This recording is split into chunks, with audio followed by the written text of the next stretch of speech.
David's in part two, another day in California, far away. Far away. This is so part two is different from part one.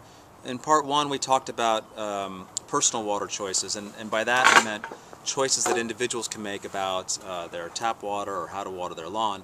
Part two gets into these social water choices, and by that I mean a choice where everybody has to agree on things because everybody's affected. So it could be the environment, how we manage water in the environment.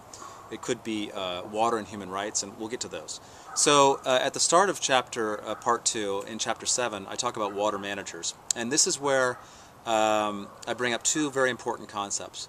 The first one is that most, as I mentioned before, most water is managed by a monopoly through some kind of bureaucratic process, and in this process they can make mistakes. They don't necessarily know what's best for all of us, and this is can be an issue. The other problem is that they might actually look out for their own interest instead of customers. So the politicians and the water managers have been known to, for example, favor certain types of customers over other customers. New housing developments instead of existing housing because of campaign donations from real estate developers. So these topics are now front and center in part 2 and in chapter 7. In addition to that, I discuss kind of the importance of managing water in a way that's appropriate to the kind of water use. So a communal water supply that's shared by everybody to create something like a public park should be managed in some kind of communal fashion. It could be informal institutions or a political process. A private type of water use, which could be water that we use on our lawn or bottled water that we drink, that could be managed through a private process where there are property rights and individuals do not have to interact with each other. So I talk about the appropriate ways of managing water depending on how it's used. Very good. Listen, I have a question on this. What's the perfect pilot project that you could start this? Like there's a huge water district here, the Santa Margarita Water District. It supplies like thousands of homes and stuff.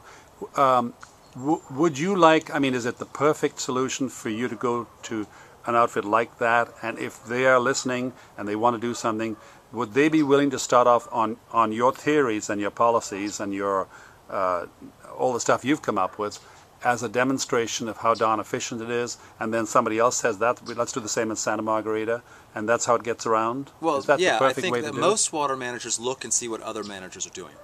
So it's a very conservative business in that sense. But I think that the other important thing is that they don't need me. You know, everybody in fact, there's a lot of places in the world where water is managed very well, because local people and their water managers and their politicians have done a very good job of figuring out how to deal with local conditions, local culture and local supply conditions.